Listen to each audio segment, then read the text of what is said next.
And we are back. Brian Broaddus. Shout out to you, sir. What's up? What's up? I'm Voch Lombardi. Y'all know me and all that. Thank y'all so much for being here. Y'all probably, I don't know when I'm gonna put this up, whether you just watched the fight or whatever. I'll probably drop it as soon as the fight's done, because that's when the traffic's gonna be big, Brian Broaddus. You know they on the internet, so I'll probably drop it right then. So I hope y'all enjoyed the fight. You know, we'll be watching while this is editing or whatever. But hey, we got Draft Fridays, man. You know what I mean? Hey, look, me and Brian Broaddus curated this list of some players, some characters that we looking at, and we're gonna give our thoughts on them. All right, and we know that y'all love this because we read your comments every morning. So appreciate y'all for tuning in. How y'all doing? Y'all doing all right? Brian, sir. I just want to say something to you before we get started. I went back to watch Javon Walker, linebacker, Georgia. Yeah, I went back to watch him. I wasn't incredibly fond of him with the games that I watched. It was Bama and Clemson. But you told me, boy, that Texas game was a banger. So, boy, I had to go find that Texas game. Right. Sure. I went to go find the Texas game, and I revisited the player. I think that's something that I do throughout this entire process because I want to get this right. So that Texas game played downhill a lot more. Was a lot more aggressive. Yeah, true. He ended up getting 3 sacks. 2 of them was kind of, somebody tripped over his body on the ground, and he was in the right place at the right time. But at the end of the day, he was in that right place, which is good. He played with a lot more violence in that game. He was all over the field in that game. And, there was plays after he got his 3 sacks. One of his teammates created a fumble, and he picked up that fumble. I can appreciate when a player is all around the football. But I will say this, though, Brian. If that's the first game you watched, I could see why you would think that of the player. Right, because that's a hell of a first game to watch, right? Right. Mixing that game in with the other 3 games that I watched, Tennessee, Clemson, and Bama. Right. Now I'm looking at Jalen Walker. Didn't change incredibly, like too much. Sure. But I will say, I think with the right defensive coordinator, I don't want to see him playing a whole bunch of linebackers. Same with Carter, right? Carter, pass rusher, Penn State. Same with him. I don't want to see him doing too much linebacker stuff because I think he's better moving forward, right? I don't want to see guys that move forward move backwards too much. So as long as he's doing that, as long as he's, super aggressive and working downhill, you can line him up at linebacker sometimes and blitz him, put him on the Micah Parsons package or whatever. You can kind of do that with him. I still don't think he's super nuanced as a pass rusher. Probably still can work on stuff there, but he does have natural traits that I didn't see in the other game. But now I'm worried that he's a sometimes guy, that I saw him do something in the Texas game that he didn't do in 2 other games. So maybe I got to watch a couple more games to see. That's where I'm at too, because I got to circle back and make sure that I catch Alabama and Clemson. Sure, is what I got to do. And so that's always I've sat in so many of those war rooms and listened to guys talk about players, and guys like players, guys don't like players. Hey, you got to watch this film. No, I got to watch this film. There's going to be some disagreement and really what the player is. I'm interested just because I think there's some traits there as a pass rusher. Sure. I do. I feel like there's some I think there's some explosiveness to his game. I do think there's some power. I think he's going to have to develop some of the pass rush moves. When I'm going to be interested to see what you say about James Pearce from Tennessee. Okay. I'm going to be real interested in Shamar Stewart from Texas A&M is what you say about him. Sure. Because to me, I could see why people really like Pearce from Tennessee. Yes, sir. Yeah, I can see why people like him. And but I'm also, there's times where he has, like I say, he's rushed up the field and not been able to finish. Sure. I think he's one of the most explosive players that I've seen so far 100% when it comes to rushing. But I got to now figure out about like this Jalen Walker. I have to figure him out. I will with say those other games. But I will say though, Brian Broaddus, I don't think you got to worry about it too much though, because here's my overall picture. This is me wrapping up in the bow. We'll move on to these guys. Yeah. Dane got Jalen Walker at 7. That can change. Yeah. But as of now, He ain't 7 for me. Might be too high. That's way too high for me. But I can respect the idea that he's a cool player or whatever. Maybe in the early 20s, late teens for me. Maybe. But I think 7 is a bit early. So we ain't got to worry about it no way, bros, because we about to go get Abdul Carter and just, you know what I mean? But Jalen Walker in particular, I don't think he's a second-round guy. He'll probably be before that. Sure. But I don't think he's in my range of drafting this year because the Cowboys lose so much. But solid player. I've changed my thoughts on him a little bit. But we told the people, Bryan Broaddus, that we were going to watch 4 players. James Pearce, edge rusher from Tennessee. Colston Loveland, tight end from Michigan. Derek Harmon, defensive tackle from Oregon. And Shamar Stewart, one of 2 edge rushers from Texas A&M. Bryan Broaddus. So on Dane's list, James Pearce Jr. is 12th. So we'll just deal with him first. Bryan, when I watched him, first of all, let me just say this, and I'm going to say this a whole bunch in the draft show. I like a dude that know how to get sacks, right? Yeah. Whether it looks pretty or not, whether it's great or not, whether it's a power rush, whether it's a speed rush, whatever happens. I like a guy that knows how to get sacks. James Pearce got like 8 of them so far this season. That's a fantastic sign for him. He's one of those guys that's like, he seems kind of slippery a little bit, right? Like he's anticipating your movements as opposed to him kind of having a plan. Some guys rush with a pass rush plan. He seems like a guy that I'm going to see what you do, and then off of that, I'm going to counter and react to it, which is cool because a lot of guys win like that. You know, pretty long looking. He's 6'4", kind of long looking. He's not a big thick character, but that's all right too. Probably going to be like a stand-up rush kind of character. Sure. Solid arms. I think that's going to help him in the run game. With some coaching, I think it's going to help him in the run game. But in terms of just a pass rushy guy, I think he's one of the better pass rushers that we've seen so far, and he can get upfield pretty good. Doesn't got a whole bunch of moves, but he does win with his athletic ability getting upfield a little bit. Yeah, I think you got the guy right. He's really twitchy. He's a twitched up athlete. I mean, twitched up edge rusher, if you want to say that. There's some explosiveness to his get off. I think there's some straight line speed to him as well, though. If you watch the way that he plays, he's generally the first man off the ball when it's snapped. I mean, you could see him. I think he's outstanding when it comes to capturing that corner. Sure. I think he could put pressure on the blocker right away, right off the jump. Yeah. And he could break a blocker down when it comes to his speed and his quickness. Something that surprised me, and you mentioned about, I have his measurements as 6'5", 243. Okay, is what I have. And what surprises me about this guy, and I don't know if you saw this or not, I've seen this guy rush down the middle. Yeah. And he's walked guys back. I think there's some surprising power to this guy. I don't see him as being a 6'5", 243-pound guy that is just really light in the ass. Sure. No, the weight-wise, he's not, he's not 265. We're gonna talk about this Stewart kid. Sure. And and he's really heavy. Yeah. For what the position is. But the thing I was impressed by with Pearce was how much power that he really actually played with for somebody that's that long. And they use him in the twist. They put him on the move. He can really close down. He could be a hard guy to escape from because of his speed. They'll ask him to drop in coverage. I think this is a waste of talent when they do that with this kid. Yep. Don't drop him in, don't drop him, rush him. Yep. I think he uses his hands as a pass rusher. I've seen him break down blockers with his hand use. Where he tends to get in trouble is as a run defender. That's where I kind of thought, okay, well, he's going to need some help. Coaching. There's some inconsistencies to his game when it comes to when the ball is at him, there's some issues. And when the ball goes away, he's better chance of him running it down. Sure. I've kind of seen him miss some opportunities to make a tackle in the backfield, which was concerning. There's no question about his explosive play and being a fit.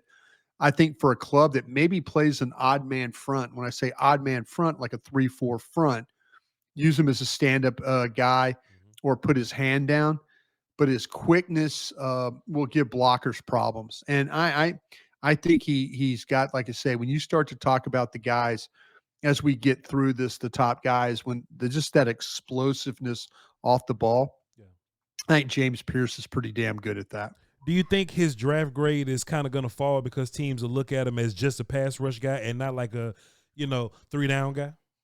Yeah, I think that I hope I'm not seeing him wrong as a run defender, and maybe I don't think it's something that I would be like, okay, where are the plays? And I'm sure we get more tape on some of this stuff. Sure. There are going to be games where we watch Tennessee, especially when they get in this playoffs and you start to get that film, of him having to play. But there's no question he plays the run. He plays the pass, I think, well. Sure. I mean, that is not a problem. I do feel like because he has some strength that he could be better playing the run. Sure. And so that gives me hope. If he was getting knocked around a bunch in the running game, sure, I'd be super concerned. But the fact that he's shown me that, hey, he could, not every rush is to the edge on him. Like I say, sometimes he takes it down the middle and he gets caught, but I've seen him kind of push guys back with some leverage.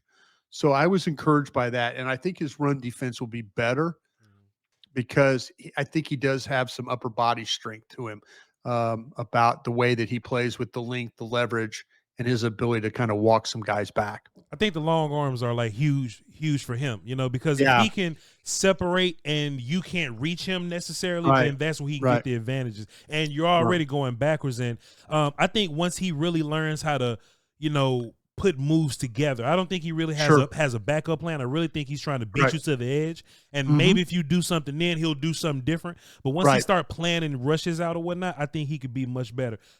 So far, Bryan, I like him better than Michael Williams, the edge from Georgia. Dane has him ranked a little bit higher. I just think Williams is a little too rough around the edges for me. I got Pearce ranked a little bit higher than him.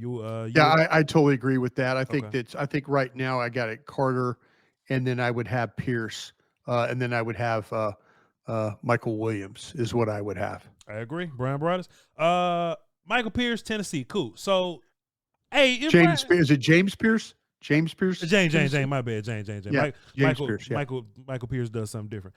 But Bryan Broaddus, I tell you what, man, I don't like tight ends, man. Tight ends are weird. They're strange, and I think they're largely dependent on the quarterback that's throwing the ball to them. So when I'm watching Colston Loveland, Bryan, it's no surprise that he was better with J.J. McCarthy last year. It's no surprise. Question. It's no surprise. No question. It's no surprise. I watched both. And this year, he doesn't do a whole bunch, but I was surprised at his ability to block, and he moves pretty well. He looks a little slender, doesn't look like a big thick dude or anything like that. 6'5", 245 is the measurements I was working off of. Cool. He's not looking like one of those Kittle Hockenson characters. He's not looking like one of those guys. He look like he looked like a Dalton Schultz type dude to me, Bryan Broaddus. But I don't like tight ends in general. But watching this, I didn't walk away super encouraged at Dane Brugler's 13th overall guy. I thought he would probably be somewhere else. But Bryan, what did you think about Colston Loveland? Yeah, and man, this is really, really hard because what you keep thinking about is, in my mind, I keep thinking about Luke Schoonmaker, and I keep thinking, okay, did I see some similar things with Loveland? Good blocker. Yeah. This guy is a jack of all trades player for Michigan, though, because he'll line up at several spots in the formation, and he's got a great deal of athletic ability, but he's not afraid to get his nose dirty, and that's what I really appreciate about when you're talking about a blocker.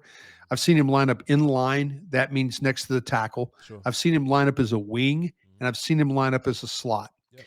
And this guy really is an excellent moving athlete. There's really not much wasted motion to the way he plays. I think he's a much better player when he can play on the move. And you will see him at the point of attack.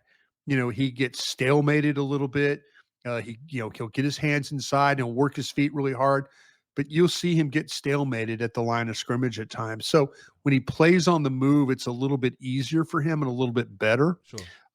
The staff asks him to execute several important blocks, and for the most part, he's able to handle these assignments. I thought cracks and reaches and down blocks and stuff. He ties up his guy. He ties up his guy, like I mentioned, more than driving them off the ball. And I thought he did a decent job of staying connected to his blocks. I didn't see him get ragdolled or thrown on the ground. Like I said, he gets his hands inside. He'll continue to work and with his feet. But you also see him come in motion Sure. and they'll wham block. Like he'll come inside, and then you'll see him block on a down lineman, an edge, a down lineman. Went in there sideways a couple of times. When I talk about sideways, kind of half man, not really like if you were like the way that now, that Hunter Lipke blocks more square, sure. Use check, those guys that go in and dig guys out. Mm-hmm. He was kind of half man shoulder, not really taking it on, like you would like, but he's blocking also a 280-pound guy. Texas, Illinois, they got these big inside guys, and he's, having to deal with those. But this guy I think he's a really good route runner. Sure. And I think there's some fluidness to his game. Yeah. The staff will bring him in motion. They'll wheel him up the field. He'll create space. He's nimble with the way he moves. I think he catches the ball well. Sure. He'll extend in order to make the reception. They're good yards after the catch. Mm-hmm. I didn't see him lumber or struggle to get up the field. Yeah. I think teams will love this aspect of his game. I think they'll say he's a good enough blocker, but he adds something to you when you start to talk about the wheel routes, the drags, the things that he can do up the field. Mm-hmm. I said this in my notes. I go, not a dynamic blocker, but good enough. The fact that he's used in so many spots makes him attractive to clubs that know how to use a tight end as a weapon. And that's kind of where I feel like that Colston Loveland will be. He will be a guy that he'll be a good enough blocker, probably not a great blocker, but the things you could do with him up the field in combinations, like I said, slot, wide, motion, those are all things he's pretty proficient at. Bryan, Colston Loveland or Dalton Kincaid? I really loved Dalton Kincaid. What draft was Dalton Kincaid in? By the way, was he the 23 draft? He was with Luke and Mozzie, I believe. Okay, so that would be 23, right? That's 2 years ago. Yep. I'll tell you what I said about that kid. How about this? I'll do that. I could pull my notes up on him real quick and just kind of read you what I said about HIJK. Tucker Kraft was in that draft. Dalton Kincaid, Utah. Dalton Kincaid, 6'4", 246. Outstanding body. Let's see if the players sound similar here. Sure. Outstanding body control and balance. Super talented as a route runner and a finisher. When the ball's in the air, it's his. He covers some ground with his routes. Long strider that gets in and out of his breaks well. Reliable hands. Shows the ability to catch them. Shows the ability to adjust on the move. Big catch radius with him, can easily high point balls or go down low to grab them. Good run after catch, could take the ball up, get the ball up the field in a hurry. Kind of similar to what we're talking about with this Michigan kid. Yep. Does a good job of avoiding tacklers or just runs through them. Super reliable on third downs. Coaches like to drag him across the formation and deliver the ball underneath. Has a knack for making the big play. We'll line up. Here we go. Line up in line as a blocker, but best set is flexed or in the slot. Mm-hmm.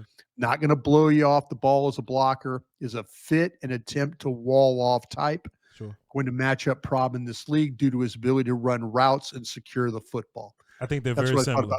I think they're very similar. Yeah. There's some traits there that sound very similar of what, with what Colston Loveland is. Yeah. And, like I say, the inline stuff, not a punishing blocker, but good enough. Yeah. I think Loveland might be, the way I read him or saw him, he might be a little bit better staying with his guy than what we saw with Kincaid. I think Kincaid is a better receiver, but I do think Loveland is a better blocker. Bryan, yeah. I think this is something that I'm gonna constantly refer back to because I think it's fair.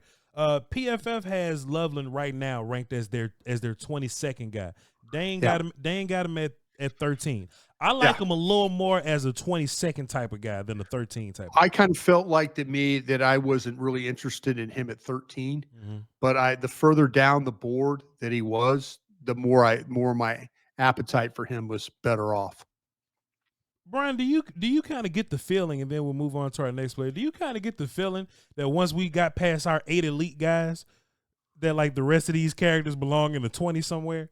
I felt like that there's maybe some of these guys are pumped up a little bit. Yeah. I do. I felt really, really good about like the first 12 guys. Sure.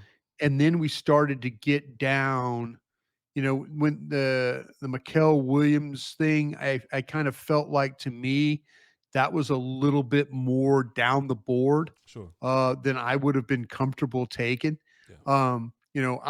I know we're gonna we talked about Will Campbell, and I looked at some stuff Will Campbell because I was watching the Texas A&M game, and because I was watching the Stewart, who we'll get to, Sure. and Will Campbell played in that game, a little bit better than what I remember. And so, maybe there's going to be some of these guys that maybe they start off in the 20s, and then as you get going, they might be 22, 23, and then they end up to being more like 15 or 16, or the 15s and 16s can end up being, 28 or 29. Sure. I mean, I think there's some candidates for that right now. There's a lot of film watching. There's a lot of process that we have to get through. But next on Dane's list, though, Bryan Broaddus, is number 14, Derek Harmon, defensive tackle from Oregon. I tell you what, Bryan, I watched Boise and Ohio State for Harmon. Man, that dude active, ain't he? Boy, he is active, man. 310 pounds, allegedly, and 6'5". Right. Constantly moving around. Good energy, good motor, very active, and I kind of like the stereotype guys sometimes. Like, hey, man, if I feel like you're really active, you may not be that strong and powerful. I just like to see. Right. I think he did really well point of attack versus some of these blockers, some of these doubles. Sure did. Uses his weight well, sits down on guys, takes the knee sometimes if he's getting double. I love that. Right. But I like the activity that he gets off of the double and then goes to go find the football. His hands are, I wouldn't say that he super knows what to do with them, but they are active. Right. He will swipe around. He will bat some hands down, but maybe with a little more coaching, he can string 3 or 4 movements together. I like his movement sometimes, Bryan. Not his movement, but his separation. There's sometimes you'll just see him punch and just extend and just get dudes off of him sometimes. Yeah. Right. No. I think that, to me, again, this was a kid that transferred from Michigan State. Okay. And so he was a 3-year player at Michigan State and then decided to play his final year here in Eugene. Sure. And I think you got him right. To me, I was impressed with how physical he was. Very physical, the lateral agility, the quickness, the ability to work around or sidestep blockers. He can penetrate in the backfield. He's disruptive. He could cause problems for blocking schemes getting off the ball the way he does. I mean, he gets in, he messes you up because he could stack and he could shed, and blockers have a difficult time getting movement on him due to his ability to anchor down. I mean, he will not get moved. He will move you before he lets you move him. He could have 9 sacks right now, Bryan, but he just easily. But he just missed people in the backfield. Sometimes he'll just run past people. Like he needs to finish better. But getting to the backfield just as a pressure guy and an almost sack getting guy, he gets there quickly for sure. Yeah, you mentioned the effort, the motor, the outside. I mean, he's not going to give up on a play. He's just not. And the leverage, because of his height and his arm length, I think are really, really good. I think he can control blockers at the point of attack. You talked about the hands. I think that you're onto something there. I don't think he has a great deal of pass rush moves, but I think he makes up with that through his power and his quickness. But he has to be careful with his pad level. There are times when you see him get a little tall the way he plays, and we've kind of all understood now when you watch maybe a Mozzie Smith play what happens to Mozzie. When Mozzie doesn't play with knee bend and pads down, then he gets moved. But so there'll be some times where his pad level gets a little high and then he has to recover because of his power and stuff. Yeah. But I think that's something that can clearly be worked on. I've seen him. I honestly, I think he could play the 1 and I think he could play the 3. Yeah. When we talk about the 1, that's the inside shoulder of the guard. The 3 is the outside shoulder of the guard. When we talk about the 1s and the 3s, when you hear us say that. And so I think he could play a couple different spots for you. I think the fluid movement, the quick reaction time, I think it makes him an ideal piece to have in your defensive tackle room, because I think this kid has an understanding of how to make plays because of how he gets up the field and how disruptive he is. I am curious, and I want to watch some more film on him. He's going to be in the postseason or whatever, so we're definitely going to see him, Bryan. Yeah, absolutely. I want to see how he does versus more talent, because versus the Boise guys, he was beating the hell out the Boise guys, but I think he had a harder time versus the Ohio State guys. Yeah, I watched Illinois and Ohio State, and those games. Yeah, I was. You're looking at those Big Ten contests. It sounds funny to say Oregon Big Ten, but here we are. But he was able, like I say, I felt like that Ohio State maybe gave him a little bit more trouble than what Illinois gave him. Sure. Yeah. Fair enough. I'll be watching Illinois. But Bryan, Dane Brugler has him ranked 14. I kind of like him around here. 14, maybe 18 for me, 17, Yeah, I think he's more. I think he was more at 14. I would be more comfortable taking him, say maybe 3 or 4 picks lower than that. Yep. But it's going to be probably close in that range somewhere. Yeah. I like the player. And, you said, play him at 3, play him at 1. I believe I saw him play some 5 too, Bryan. Yeah, I all up and down the line. I think you're onto something there. Yeah. Okay. So that's Derek Harmon. He's another player that I think is going to be out of like if Dallas stays where they are. I don't think he's going to be a like a thought or anything like that. But if you trade out of that pick and you end up at like 12 or 13 or 14, then he'll be right there for you. He'll be in your range. Yeah, should be. Yeah, Bryan, man, I don't know if I like Stewart that much though. I'm struggling with this one, boss. Shamar Stewart, Texas A&M boy, Bryan. Let me tell you something, man. When I talk to the young pass rushers, man, I done some camps. I went back to my hometown in Natchez and talked to the ball player. I try to tell the pass rushers, don't run down the middle of people, man. It ain't recommended, Bryan. No. And I don't see a whole bunch of pass rush moves from him. I think he uses his athleticism to win, but he's a bigger guy, kind of, sort of. Yeah. Let me take a look. I got 6'6", 290 is what I have. He's 6'6", 290 playing the edge. He stands up sometimes. He's not particularly bendy. He'll flash once in 3 games you may watch. He doesn't look too productive, I would say. I don't think he gets a whole bunch of sacks on the year, but no, that's been a problem. I mean, his career.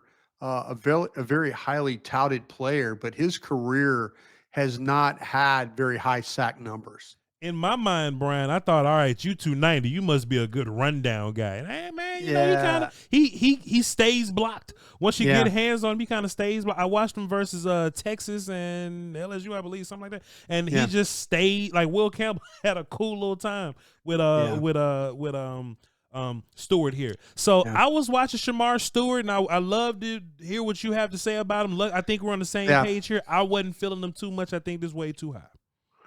Yeah, right now he's playing in a rotational system, and that's understandable for Texas A&M. They've got a lot of really good players. You know, they got a good defensive front, and so, but that might continue to be his future of having to play in rotational systems until he can develop some pass rush traits. PFF got him at 41, which makes a lot of sense. But go ahead.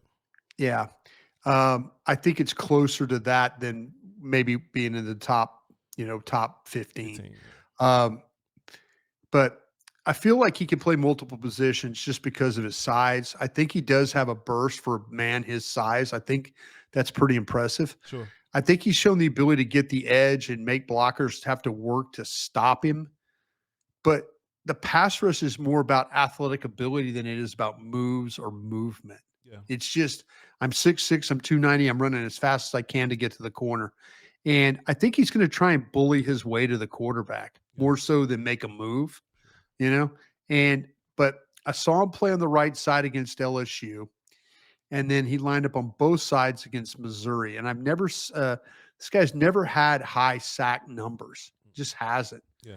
And I feel like he's going to need some work as a pass rusher. I think he's really raw in that area. And when you hear us talk about raw, it means like just, he's not, you watch him play and it doesn't really come to him right now. He's kind of, you might see it one time and then 3 or 4 other times you don't see it at all. So it's a little bit raw in that area. Traits and ability right now and not really technique and nuance. More traits and ability than actual technique. And so I think that he's shown the power to play well at the point of attack. there are some snaps where you see him though lose track of the ball, and it kind of goes by him. Sure. And I thought, man, okay, awareness, those types of things, instincts, where are those? But he could chase the ball. There's a burst in the way he plays. I mentioned about the raw player with the physical traits, the rotational stuff, because A&M runs a pretty deep group. But I think he's just going to have to develop. That 6'6", 290, you talk about like a quick guy, but it's kind of funny to see a guy that big stand up and play on the outside the way he does. Yeah. And it goes to maybe some of his athletic ability, what they've kind of, but as far as if you were thinking about the 14th or 15th best player on the board, I think Dane is betting on the upside traits. there. Yeah. He's betting on the traits. He's probably getting to the point where we all do, where we get to, when you get to, usually there's between 18 and say 22 first round grades. Mm-hmm. And then once you get to 23, 24, 25, those are all second round players. It's not, when you build a board, there's not 32 graded players usually in the first round. You usually get somewhere between 18 and 22 of first round grades, and then player 23. I think he's more towards the bottom of that, and I think maybe into the second round right now. I don't know if I could in good conscience. Now, maybe at the back end of the first, if you didn't feel like that, you're not going to get him in the second. Yep. I just kind of feel like, to me, this is not a first round player. Yeah. This is more of a guy that might be the top of the second, or, maybe 6, 7 picks down in the round right there. I just, like I say, there's too much there that you have to work on with the pass rush stuff to take him where I think Dane wants to take him. Do you think he'll probably be better as a upfield 3-tech guy? Kind of interesting at 6'6" and 290, right? Yeah. Yeah. I don't know, man. I mean, the fact that there were times where he was getting to the edge, he's just not, I mean, you don't see many edge rushers that are 290. Sure. You just don't. Yeah. And I guarantee you, right now we're playing him at edge. I guarantee you when we get to maybe a month or two now, when the season gets over and we have a chance to visit with these scouts, I want to say, I bet you they're playing this guy.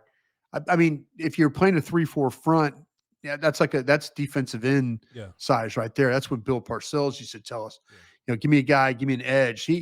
Parcells would tell us, Chris Canty, the 6'6", 280, that kind of guy. Yeah. This guy looks like a 5 technique edge to me when you just look at but I think he's got a little bit. I do think he has some pass rush ability, but I think he's going to need a lot more refinement in that area, if you ask me.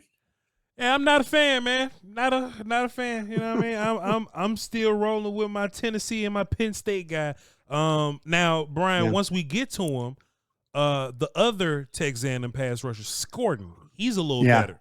I like him a lot better. So, hey, I'm gonna start looking at this PFF list and see what they talking about, and we'll go from there. Yeah, I mean, it's like I said, I love Dane and completely trust him. It's early. It's very early. Yeah, we're gonna have Dane on one of these Tuesdays, and kind of talk about. We all see these players somewhat differently, and we're gonna get more workouts, more tapes, more opportunity. You're gonna get the medical stuff.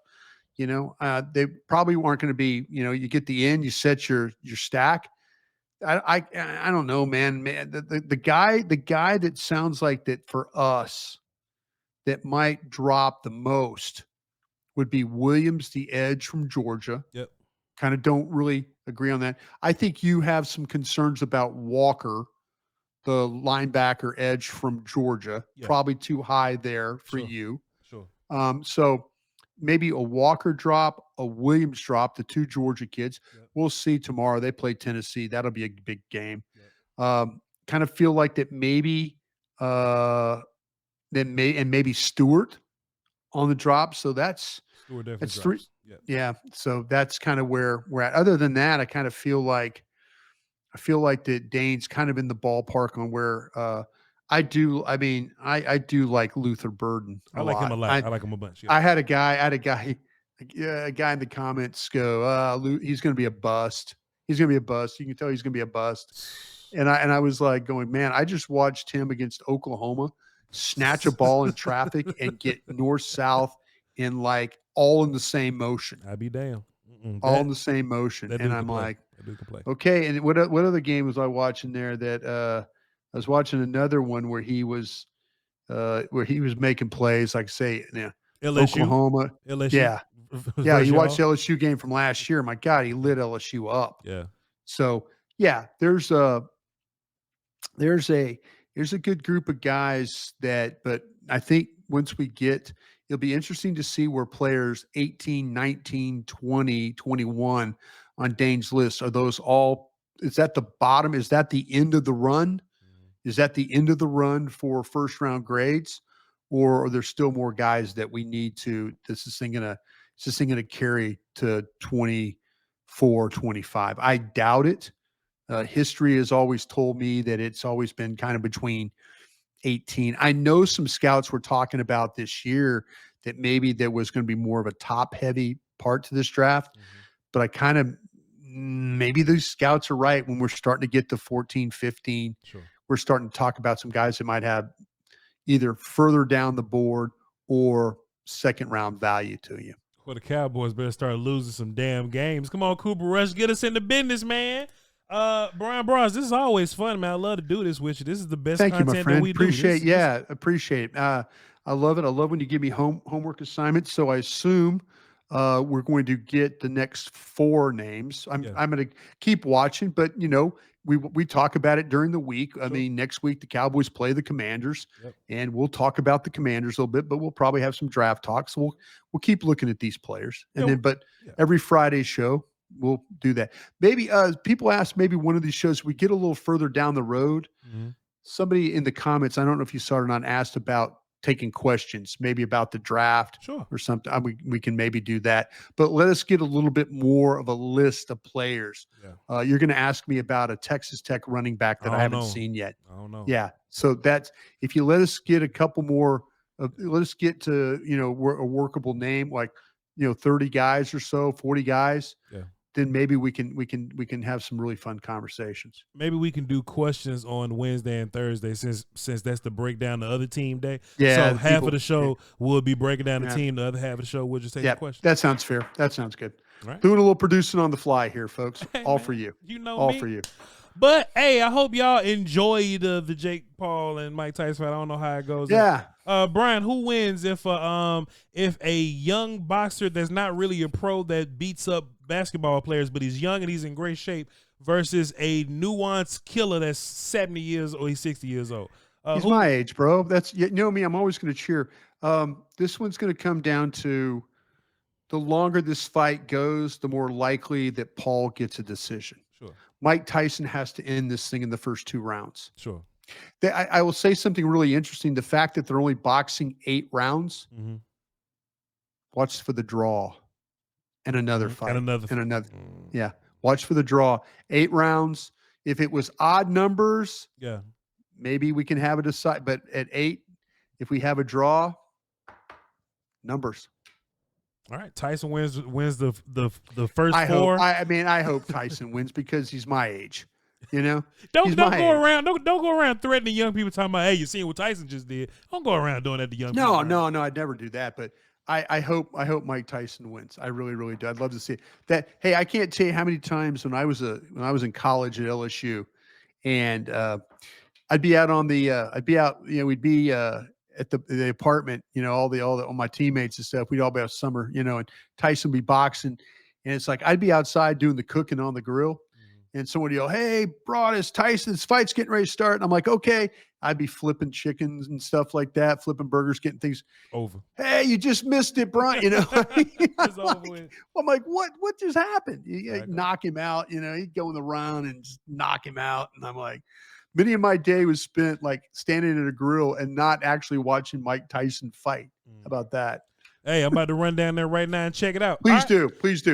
I'll be on VOCHLONBARDI on Twitter. Y'all be sure to tap in with me. And he's BRYN Broaddus on social media. Y'all be sure to watch all of his great work. And we'll be back for a fantastic post-game show after this whooping that the Texans going to put on us. No, we won't. It's a night game. It's a night game. We'll see. In the morning. And we'll see you Tuesday. And it's Monday. We'll see y'all Tuesday.